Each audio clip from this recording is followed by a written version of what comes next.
Good morning students. हम पढ़ रहे थे दूसरे यूनिट में दक्षिण भारतीय इतिहास, और दक्षिण भारतीय इतिहास में हमारा टॉपिक था विजयनगर साम्राज्य। विजयनगर साम्राज्य, इसे हम संगम साम्राज्य भी कहते हैं। संगम साम्राज्य, संगम युग नहीं कहते हैं, संगम साम्राज्य कहते हैं। संगम युग आता है चेर चोल पांडे में, यहाँ पर संगम साम्राज्य। जब हम दक्षिण भारत के इतिहास को उठाकर देखते हैं तो दक्षिण भारत में यहाँ तुंगभद्रा नदी, तुंगभद्रा नदी और कृष्णा नदी, कृष्णा नदी, जैसा कि हमने चोल साम्राज्य में बात की थी कृष्णा नदी की, तुंगभद्रा नदी और कृष्णा नदी के बीच का क्षेत्र यानी कर्नाटक का क्षेत्र और इधर तमिलनाडु का क्षेत्र, इसे रायचूर का दोआब कहा गया। रायचूर का दोआब, दो नदियों के बीच के उपजाऊ भूभाग को दोआब कहा गया और इसका नाम था रायचूर का दोआब। ये बहुत उपजाऊ भूभाग था और प्राचीन भारत के इतिहास में ये एक राजवंश था। यहाँ काकतीय राज्य, काकतीय राज्य, काकतीय राज्य के अंदर एक छोटी रियासत थी कंपिली। इस कंपिली रियासत में यहाँ थे संगम के पुत्र हरिहर फर्स्ट और बुक्का फर्स्ट, ये स्थिति थी। इस समय उत्तर भारत के अंदर, यहाँ उत्तर भारत में सल्तनत साम्राज्य था। सल्तनत साम्राज्य, सल्तनत साम्राज्य का मतलब ये था कि यहाँ सुल्तानों का शासन था। जो बाहरी विदेशी शक्तियाँ थी सुल्तान, उसमें थे गुलाम वंश, खिलजी वंश, तुगलक वंश, सैयद वंश, लोधी वंश। ये सल्तनत साम्राज्य के राजवंश थे। दक्षिण भारत में पहली बार अभियान करके दक्षिण भारत को जीता खिलजी वंश के समय अलाउद्दीन खिलजी ने। अलाउद्दीन खिलजी ने दक्षिण भारत में धन प्राप्ति के लिए अभियान किया और पहली बार दक्षिण भारत में सल्तनत साम्राज्य का विस्तार किया, जिसका समय 1206 से लेकर के और 1526 ये सल्तनत साम्राज्य का समय है।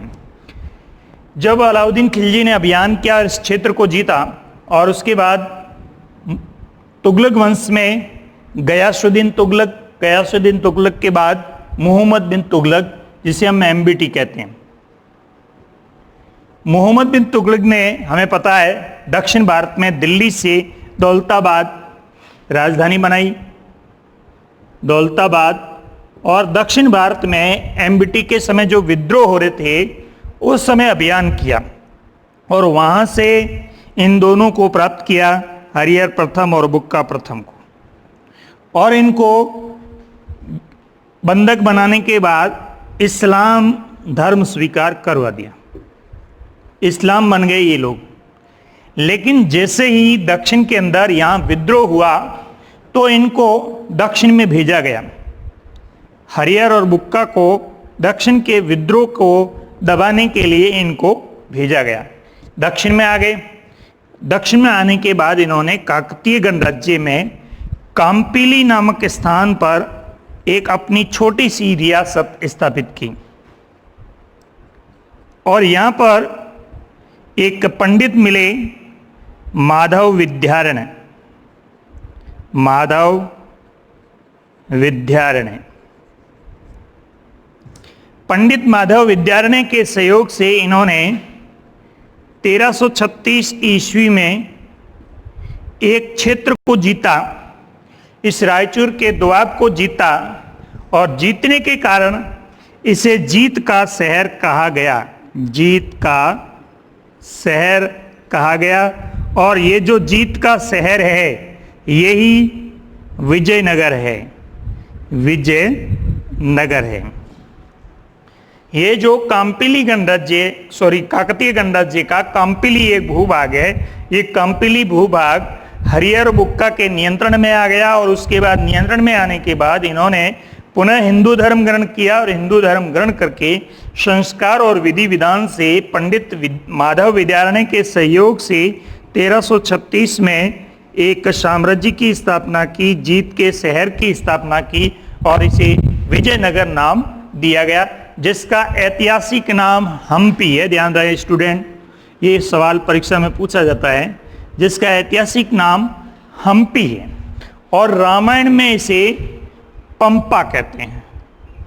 ये पंपा वैसे तुंगभद्रा नदी का ही नाम पंपा है, रामायण में उल्लेख आता है, बाली और सुग्रीव की लड़ाई का उल्लेख आता है, तो इस पंपा नदी के किनारे आता है और ये पंपा नदी के नाम से यहाँ पे पंपा देवी, यहाँ के राजवंशों की इनकी कुल देवी हुई थी पंपा देवी, और पंपा देवी के नाम से इन्होंने हम्पा देवी के नाम से एक मंदिर बनाया, पंपा को हम्पा कहा और एक मंदिर बनाया और इसीलिए इसे हम्पी कहा गया। तो पर्यटन की दृष्टि से, ऐतिहासिक दृष्टि से ये कर्नाटक के अंदर हम्पी स्थित है, जिसे हम विजयनगर साम्राज्य का भाग कहते हैं। परीक्षा में सवाल पूछा जाता है कि विजयनगर का ऐतिहासिक नाम क्या है, तो हमारा उत्तर होगा हम्पी।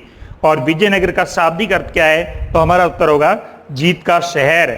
और विजयनगर किस नदी के किनारे है, तो हमारा उत्तर होगा तुंगभद्रा नदी। और कहा जाए कि विजयनगर में प्रथम राजवंश कौन सा स्थापित हुआ, तो हमारा उत्तर होगा संगम राजवंश। और संगम राजवंश किसका भाग था, तो उत्तर होगा कांपिली राज्य का भाग था। किसके सहयोग से विजयनगर साम्राज्य की स्थापना की, तो हमारा उत्तर होगा माधव विद्यारण्य पंडित के सहयोग से। कब स्थापित की, 1336 में इसकी स्थापना की गई। तो इस तरह से विजयनगर साम्राज्य की स्थापना तुंगभद्रा नदी के किनारे 1336 ईस्वी में संगम के पुत्र हरिहर प्रथम और बुक्का प्रथम ने पंडित माधव विद्यारण्य के सहयोग से इसकी स्थापना की। तो साम्राज्य की स्थापना और साम्राज्य का शाब्दिक अर्थ यानी विजयनगर का शाब्दिक अर्थ है जीत का शहर, ऐतिहासिक नाम हम्पी, और 1336 में इसकी स्थापना हो जाती है। अब हम देखते हैं कि इस विजयनगर के जो राजवंश थे, शासक थे, वो किस तरह से थे, यानी विजयनगर में कौन कौन से राजवंशों के कौन कौन से शासकों ने शासन किया और शासन करते समय उनकी कार्यप्रणाली क्या रही, किस तरह के इन्होंने कार्य किए, उसको हम देखते हैं। तो सबसे पहले है संगम वंश। संगम वंश, संगम वंश के बाद है सल्लू वंश, सल्लू वंश, सल्लू वंश के बाद है तुल्लु वंश, तुल्लु वंश, और तुल्लु वंश के बाद है अरविडु वंश, अरविडु वंश। ये राजवंश रहे विजयनगर में। 4 राजवंशों ने यहाँ पर शासन किया, संगम वंश, सल्लू वंश, तुल्लु वंश और अरविडु वंश। मुख्य तौर पर हम देखते हैं सबसे पहले संगम वंश में शासन करने वाले शासक है हरिहर प्रथम, Harihara first, Bukka first, Bukka first, Harihara second, Harihara second, Devaraja प्रथम या Devaraya first, Devaraya second, Devaraya second, और उसके बाद विरूपाक्ष, विरूपाक्ष सेकेंड। ये मुख्यतः ये जो शासक है ये संगम वंश के शासक थे। संगम राजवंश से संबंधित ये शासक थे जिन्होंने विजयनगर में शासन किया, संगम राजवंश। उसके बाद हम देखते हैं सल्लू वंश। इसके संस्थापक है नरसिंह सल्लू, नरसिंह सल्लू। उसके बाद सेकंड हुए इमाड़ी नरसिंह, इमाड़ी नरसिंह, और थर्ड हुए नरसा नायक। नरसा नायक, ये 3 शासक सल्लू वंश से संबंधित इस विजयनगर साम्राज्य में हुए। उसके बाद तुल्लु वंश देखते हैं, संस्थापक है वीर नरसिंह। वीर नरसिंह। उसके बाद है कृष्णदेवराय। कृष्णदेवराय। उसके बाद है अच्युत राय। अच्युत राय। और उसके बाद है सदाशिव राय। सदाशिव राय। ये शासक है तुल्लु वंश के। अरविडु वंश के तिरुमल हुए। तिरुमल। उसके बाद यहां पर वाडियार वंश की सत्ता स्थापित हो गई थी और विजयनगर का, हालांकि विजयनगर का अंत यही हो गया था, लेकिन कुछ क्षेत्र परिवर्तन करने के बाद इनके पास ये क्षेत्र रहा। एक बार पुनः देख लें कि संगम राजवंश के शासक कौन कौन से हैं। विजयनगर का संस्थापक राजवंश कौन सा है? संगम वंश। विजयनगर के संस्थापक शासक कौन है? हरिहर प्रथम और बुक्का प्रथम। उसके बाद संगम वंश के शासक हुए हरिहर द्वितीय, उसके बाद देवराज प्रथम, उसके बाद देवराज द्वितीय, उसके बाद विरूपाक्ष। सल्लू वंश के नरसिंह सल्लू, इमाड़ी नरसिंह, नरसा नायक और तुल्लु वंश के वीर नरसिंह, उसके बाद कृष्णदेव राय, उसके बाद अच्युत राय, उसके बाद सदाशिव राय और अरविडु वंश के शासक हुए तिरुमल और उसके बाद वाडियार वंश की स्थापना हो गई थी। तो ये इस तरह के यहाँ जो शासक है वो हुए। अब हम देखते हैं एक एक शासक की कार्यप्रणाली को कि किसने किस क्षेत्र में किस तरह का जो कार्य है वो किया। परीक्षा की दृष्टि से इनके कार्यप्रणाली की एक एक विशेषता को पूछा जा सकता है, जिसको हम देख रहे हैं। सबसे पहला है हरिहर प्रथम। इसे हम क्या कहते हैं? संस्थापक शासक। संस्थापक शासक, ये विजयनगर का संस्थापक शासक माना जाता है। उसके बाद हम देखते हैं इसका और कार्य क्या है। और इसका कार्य है, एक पहले पुरानी इसकी राजधानी थी अनगौंदी। अनगौंदी के स्थान पर विजयनगर को राजधानी बनाया। विजयनगर राजधानी। पुरानी इसकी एक राजधानी मानी जाती थी किस कांपिली राज्य की, अनगौंदी। और अनगौंदी के स्थान पर इसने क्या? विजयनगर नवीन राजधानी बनाई। मतलब ये कि हरिहर प्रथम विजयनगर का संस्थापक शासक माना जाता है। तो ये ध्यान रखना है, प्रश्न पूछा जाता है संस्थापक शासक। उसके बाद देखते हैं हम बुक्काफास्ट। बुक्काफास्ट ने इस क्षेत्र को विस्तारित किया। विस्तारित कहां से कहां तक किया? जैसा कि हमने देखा था तुंगभद्रा नदी। तुंगभद्रा नदी। तुंगभद्रा नदी से कृष्णा नदी, कृष्णा नदी तक, इसको हम कहते हैं रायचूर का दोआब। रायचूर का दोआब क्षेत्र, इसको जीता। एक और इन्होंने कदम्ब राज्य, कदम्ब और मदुरा, बड़ी ये खासियत इनकी थी बुक्काफास्ट की कि इन्होंने मदुरा को जीता। तो मदुरा क्षेत्र है जो पश्चिमी तटीय क्षेत्र पड़ता है तमिलनाडु के अंदर, उसको जीत करके विजयनगर के क्षेत्र में उसका हिस्सा बनाया। ये इनकी बुक्का प्रथम की उपलब्धि। दूसरा ये कि राज्य विस्तार के क्षेत्र में इन्होंने तुंगभद्रा नदी से लेकर के और कृष्णा नदी तक विजयनगर, जैसे हमने देखा था यहाँ कि ये जो क्षेत्र है वो तुंगभद्रा नदी यहाँ है, तुंगभद्रा नदी से लेकर के कृष्णा नदी तक जो विस्तारित किया, जो विस्तार किया, इसे रायचूर का दोआब कहा गया। तो रायचूर के दोआब को जीतने का श्रेय। हम यहाँ विजयनगर की बात कर रहे हैं। कोई भी राज सत्ता होती है तो उस राज सत्ता के कॉन्ट्रोवर्सी राज सत्ता होती है, यानी उसके संघर्ष करने वाले एक विपरीत राज सत्ता होती है। तो इस विजयनगर के एक विपरीत राज सत्ता थी और उसे हमने बहमनी संघ कहा या बहमनी राज्य कहा। बहमनी राज्य ये इस्लामिक राज्य था, इस्लामिक कंट्रीज थे जो, और इस्लामिक कंट्रीज में अहमदनगर, बीजापुर, गोलकोंडा, बरार और बीदर, ये कंट्रीज मिलकर के, ये जो स्टेट्स थे ये मिलकर के कंट्रीज बनती थी, यूनियन बनता था, जिसे बहमनी संघ के नाम से जाना गया। ये इस्लामिक राज्य था। अहमदनगर, बीजापुर, गोलकुंडा, बरार और बीदर, ये क्षेत्र मिलकर के बहमनी संघ बनता था, बहमनी राज्य बनता था। अब इस बहमनी राज्य में इनका संस्थापक है वो हसन गंगू बहमन शाह था, हसन गंगू बहमन शाह। और ये विजयनगर से बराबर संघर्ष कर रहे थे, विशेष करके महमूद और फिरोज शासक यहाँ के हुए, जिनका विजयनगर के साथ कड़ा संघर्ष हुआ। फिर क्या हुआ, कभी कभी ये आपस में भी लड़ जाते थे, जैसे कि देखा गया कृष्णदेवराय के समय बीदर के शासक ने क्या किया, इस बहमनी संघ की सत्ता पर कब्जा कर लिया। तो इसको वापस दिलाने में कृष्णदेवराय ने बड़ी महत्वपूर्ण भूमिका निभाई और इसलिए कृष्णदेवराय को एक उपाधि भी दी गई, यवन स्थापनाचार्य। इनको यवन कहा गया क्योंकि ये बाहरी लोग थे, आक्रमणकारी थे, इसलिए इनको यवन कहा गया और इसलिए कृष्णदेवराय को उपाधि दी गई, यवन स्थापनाचार्य की उपाधि दी गई। तो आगे हम देखते हैं हरिहर द्वितीय के कार्य। हरिहर द्वितीय ने गोवा क्षेत्र को जीता, गोवा को जीता और उसके बाद हरिहर द्वितीय ने श्रीलंका का उत्तरी क्षेत्र, श्रीलंका का उत्तरी क्षेत्र जीता।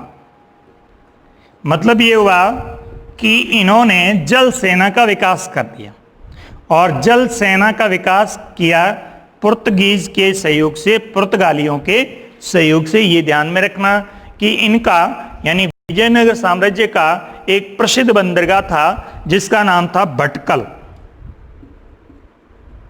और ये भटकल बंदरगाह है, यहां से पुर्तगीज लोग जो है, पुर्तगाली लोग जो है वो मसाला का व्यापार है वो करते थे और उनके साथ इनके संबंध थे, इसलिए इन्होंने यहाँ अपने जल सेना का भी विकास उनके सहयोग से कर लिया। उसके बाद हम देखते हैं आगे देवराज प्रथम की उपलब्धियां। देवराज प्रथम ने विजयनगर साम्राज्य के विस्तार के साथ साथ विजयनगर साम्राज्य के कृषि और आर्थिक विकास पर ध्यान दिया। कृषि विकास और कृषि विकास के संबंध में इन्होंने तुंगभद्रा नदी पर सिंचाई के लिए बांध बनाया, सिंचाई के लिए बांध बनाया। परीक्षा की दृष्टि से इंपॉर्टेंट है कि विजयनगर के किस शासक ने पहली बार तुंगभद्रा नदी पर सिंचाई के लिए एक बांध का निर्माण करवाया, तो हमारा उत्तर होगा देवराज प्रथम ने इस तरह का कार्य करवाया। इसके दरबार में इटली यात्री निकोल द कॉन्टी, याद रखना है, निकाल दो कांटा, इटली का निकाल दो कांटा। देवराज प्रथम के समय इटली का एक यात्री इसके दरबार में आया। ये प्रसिद्ध इसलिए कि इसके दरबार का विवरण इसने लिखा और इसका नाम था निकोल द कॉन्टी, इटली का यात्री। परीक्षा में प्रश्न पूछा जाता है देवराज प्रथम के समय कौन विदेशी यात्री आया था इटली का, निकोल कॉन्टी या फिर निकोल कॉन्टी किसके दरबार में आए, क्योंकि बहुत सारे यात्री यहाँ आते हैं इसलिए पूछे जाते हैं। इटली का निकोल द कॉन्टी किसके दरबार में आया, हमारा उत्तर होगा देवराज प्रथम के समय विजयनगर के दरबार में आया। देवराज प्रथम की बड़ी उपलब्धि है कि इन्होंने तुंगभद्रा नदी के सिंचाई के लिए एक बांध का निर्माण करवा दिया। अब उसके बाद देखते हैं हम देवराज द्वितीय। जब हम देवराज द्वितीय की बात करते हैं तो देवराज द्वितीय को एक इमाड़ी देवराय की उपाधि दी गई। पहली बात तो ये इमाड़ी देवराय प्रसिद्ध उपाधि थी जो इसको देवराज द्वितीय को दी गई क्योंकि शक्तिशाली शासक। दूसरी एक इसको उपाधि दी गई वो है गज बैठकर, वेरी वेरी इंपॉर्टेंट है ये। गज बैठकर इसको उपाधि दी गई और गज बैठकर का शाब्दिक अर्थ है हाथियों का शिकार करने वाला या हाथियों का शिकारी। कुछ इतिहासकार ये भी कहते हैं कि इस उपाधि का मतलब ये हाथियों जैसा शक्तिशाली बलशाली था, इसलिए इसको गज बैठकर की उपाधि दी गई। हमारे यहाँ पाठ्य पुस्तक में है कि हाथियों का शिकार करता था, इसलिए इसको ये उपाधि गज बैठकर की उपाधि दी गई। केवल इतना शक्तिशाली शासक ही नहीं था बल्कि इसके दरबार में विद्वान निवास करते थे। तेलुगु विद्वान जैसे श्रीनाथ,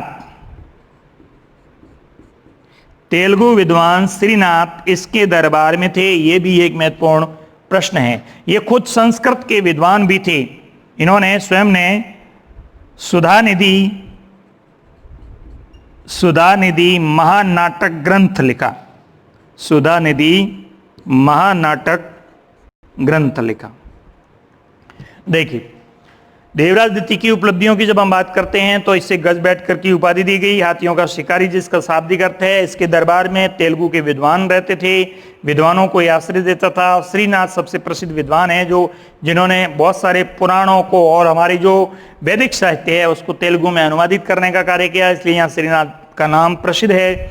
उसके बाद ये स्वयं संस्कृत के विद्वान थे। इन्होंने सुधानिधि महानाटक नाम का एक ग्रंथ जो है वो देवराज द्वितीय ने लिखा। देवराज द्वितीय के समय एक विदेशी यात्री यहाँ आया, समरकंद का अब्दुल रज्जाक।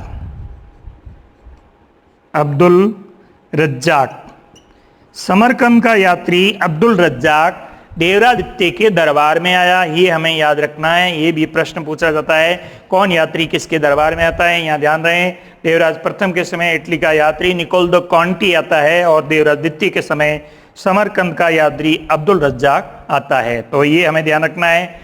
देवराज द्वितीय की थोड़ी उपलब्धियां पूछ ली जाती है परीक्षा में, इसलिए ध्यान में रखना है। गज बैठकर की उपाधि है, दरबारी विद्वान श्रीनाथ है और इनका ग्रंथ है सुधानिधि महानाटक, और इसके दरबार में आने वाला व्यक्ति है अब्दुल रज्जाक। इस वंश का, संगम वंश का अंतिम शासक विरूपाक्ष द्वितीय हुआ और विरूपाक्ष द्वितीय के सेनापति जिसका नाम था नरसिंह सल्लू, इसने इसका अंत कर दिया और उसके बाद सल्लू राजवंश की स्थापना की गई।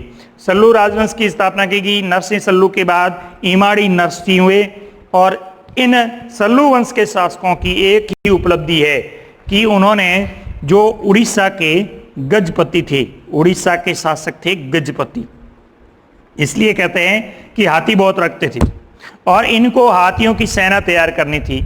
आगे हम देखते हैं कृष्णदेवराय के समय हाथियों के बड़े बड़े स्तंभ भी बने हुए थे।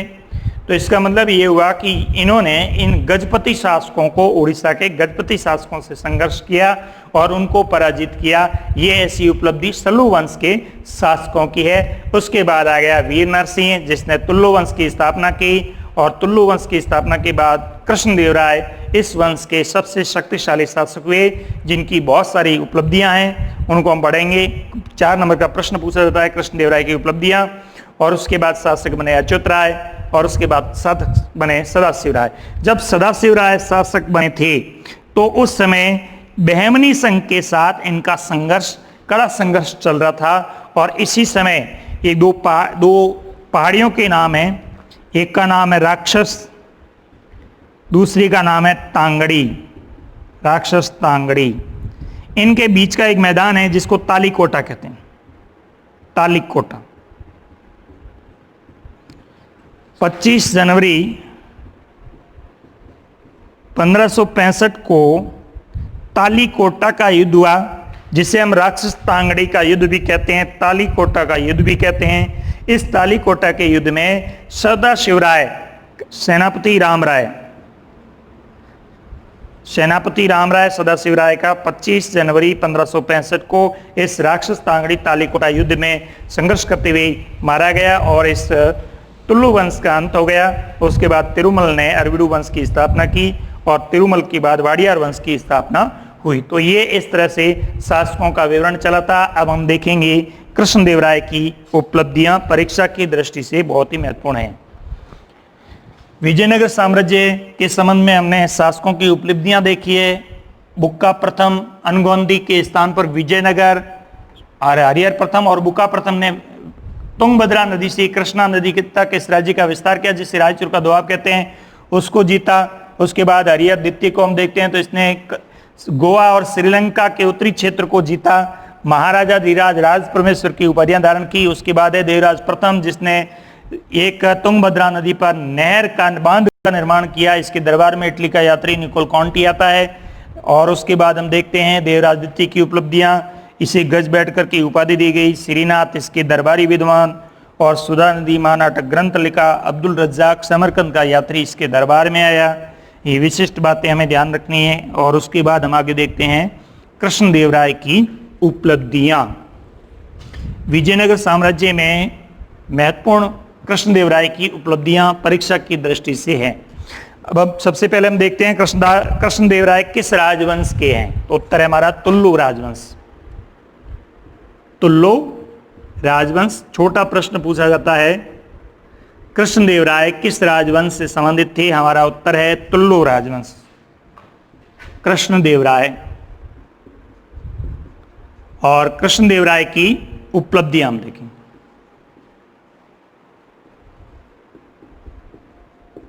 कृष्णदेवराय का समय है 1509 से लेकर और 1529 ईस्वी तक। अब हम एक एक कृष्णदेवराय की उपलब्धियां देखते हैं। कृष्णदेवराय ने जब शासन सत्ता संभाली तो बहमनी संघ के साथ इनका संघर्ष चल रहा था। संपूर्ण दक्षिण भारत के क्षेत्र को अपने राज्य का हिस्सा बनाया और उस समय बहमनी राज्य के साथ संघर्ष चल रहा था। लेकिन बहमनी जो संघ था उसमें जो बीदर का क्षेत्र था उसने क्या किया, बहमनी संघ की सत्ता पर कब्जा कर दिया और इसमें यहाँ के शासक से महमूद और शासक महमूद को संघर्ष होते हुए भी इन्होंने उस सत्ता को पुनः स्थापित किया। ये कृष्णदेवराय के एक सार्वभौम विचारधारा, धर्म सहिष्णु व्यक्ति होने के उदाहरण दिखाई देते हैं। तो इसको इन्होंने क्या किया, अपनी सत्ता जो है वो पुनः दिलाई, वापस दिलाई। और वापस दिलाने के कारण कृष्णदेवराय को एक उपाधि दी गई, यवन स्थापनाचार्य। स्थापनाचार्य। ये महत्वपूर्ण प्रश्न है। कृष्णदेवराय की पहली उपलब्धि है कि बहमनी संघ की सत्ता को पुनः स्थापित करने में कृष्णदेवराय ने महत्वपूर्ण योगदान दिया और इसीलिए कृष्णदेवराय को एक उपाधि मिली, यवन स्थापनाचार्य। नंबर 2, कृष्णदेवराय ने जो तुंगभद्रा नदी पर जो देवराज प्रथम ने जो एक बांध बनाया था, उस बांध से इसने एक नहर निकाली और नहर निकाली जिसका नाम था हीरिया नहर। और इस नहर की 2 धाराएं स्थापित की, एक तो विजयनगर के लिए मतलब पीने के पानी के लिए और दूसरी इसकी धारा थी वो सिंचाई के लिए। खास बात यह है कि जैसे ही जल को ऊपर चढ़ाया जाता था तो इस तरह से इन्होंने पिलर्स बना दिए पत्थर के और उस पिलर्स के ऊपर जो है इन्होंने इस तरह की मोरी बना दी जल की ऐसे, और इसके बीच में 2 मोरी थी, उधर और इधर पत्थरों की, और उसके बीच में ये जल है जो यहाँ से वो आगे जाता था। इस तरह की जो एक स्थापत्य कला की दृष्टि से, निर्माण शैली की दृष्टि से कार्य किया गया। तो कृष्णदेवराय की ये दूसरी उपलब्धि है। कृष्णदेवराय की तीसरी उपलब्धि है कि नगलपुर नगर जो है, एक नगर का नाम है नगलपुर नगर, स्थापत्य की दृष्टि से महत्वपूर्ण है। इस नगर के चारों तरफ ऐसे प्रकोटे बनाए गए और प्रकोटों में प्रवेश करने के लिए जो द्वार बनाए गए जिन्हें इस्लामिक शैली से निर्मित किए गए, जिन्हें बुर्ज युक्त द्वार कहा गया। इतनी सुरक्षा की दृष्टि से इनको निर्मित किया गया, नगलपुरम नगर। और ये नगर अपनी माता के नाम से स्थापित किया, अपनी माता के नाम से ये नगर स्थापित किया। नंबर 4, कृष्णदेवराय की स्थापत्य के क्षेत्र में महत्वपूर्ण भूमिका रही, महत्वपूर्ण योगदान रहा। और स्थापत्य के क्षेत्र में यहाँ मंदिर, पंपा देवी का मंदिर स्थापित हुआ। विठल स्वामी का मंदिर स्थापित किया गया, मंदिर निर्मित हुआ। और हजारा राम मंदिर निर्मित किया गया। ये स्थापत्य कला की दृष्टि से ये जो मंदिर थे द्रविड़ शैली के मंदिर थे। द्रविड़ शैली के ये मंदिर जो है निर्मित किए गए। लेकिन ये द्रविड़ शैली के होने के बाद इन मंदिरों को एक विशिष्ट शैली से माना गया। विशिष्ट शैली से इसलिए माना गया कि जैसे द्रविड़ शैली के जो मंदिर थे, इन मंदिर के चारों तरफ तालाब होते थे। ये तो पहले ही द्रविड़ शैली की विशेषताएं हमने पढ़ी थी। अब इन्होंने क्या किया, इसके पास जो मुख्य मंदिर है इसके पास में यहां पर एक तो कल्याण मंडप बनाया। कल्याण मंडप, देखिए कल्याण मंडप क्या होता था, एक चबूतरा होता था और चबूतरे पर एक पिलर्स ऐसे गाड़े जाते थे और इन पिलर्स को अलंकृत किया जाता था, सजाया जाता था, अनेक प्रकार की कलाकृतियां, और अंदर से मंडप को सुंदर अलंकृत किया जाता था और ये मंडप पड़ा रहता था और इस मंडप के अंदर देवताओं के विवाह होते थे, देव विवाह आयोजित किए जाते थे। एक तो खास विशेषता ये। दूसरी, इन मंदिरों के पास एक छोटा मंदिर जिसे अमान मंदिर कहते हैं, यह बनाया जाता था, अमान मंदिर। और अमान मंदिर क्या है? एक छोटे ऐसे मंदिर होते थे जिसमें देवी स्थापित होती थी, देवी के मंदिर थे ये, देवताओं के मंदिर के पास में ही देवी के मंदिर होते थे और उसके बाद इस कल्याण मंडप में देवी देवताओं के विवाह का आयोजन किया जाता था।